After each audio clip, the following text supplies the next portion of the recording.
الرحمن الرحيم وحالك السلام يا دمان أمد الصوماليات وحان ربا إنان باق أدرو دمان اسمد الصوماليات هدو يهي وبر أما إسلام أما ملاق أما جراد أما سلطان أما كل قد دمان توبة وحان كعدسانينا اسمد الصوماليات إنay siiyaan gabdhaha codkooda oo ay u saxeexaan warqadaha ay ku galayaan golaha deegaanka sida la socotiin hadii Ilaahay idmo waxa jiro qorsho si dhaqso u dhici doono kaasoo ah hal cod iyo hal qof marka fursadii ugu dambeysay weeyaan hadda ay haystaan ismadeena waxaan ismadeena ka codsanaynaa inay gabdhaha noo siiyaan cod inay gabdhaha noo siiyaan garab inay gabdhaha noo siiyaan ogolaansho ay kaga mid noqonayaan golaha deegaanka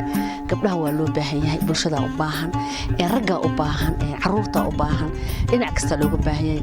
maanta waa in wadankan maadaama la wada leeyahay wadanka lagu wada nool yahay waa in la isdhameystiro waa in la wada shaqeeyo siyaasadda la wada galo go'aanka la wada gaaro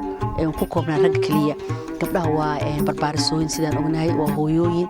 waa kabayaal Soomaalidu waxay ku maamahdaa haan gumbe ka tolantaa noloshu waxay ka bilaabataa hooyo salka iyada wax dhisayso maanta siyaasadda Soomaaliyeed wali ma taagna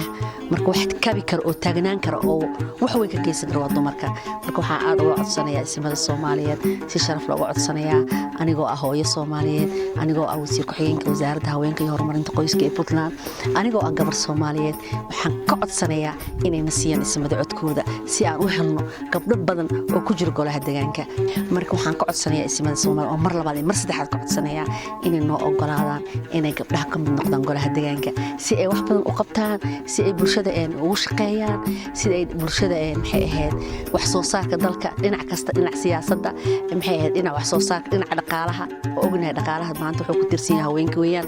waliba in kastoo ay haweenka meelaha sasrigaan haddana dhaqaalaha basic ah nolosha ay ku xiran tahay marka fadlan nasiyo codkiina ismada aad baan u mahadsantahay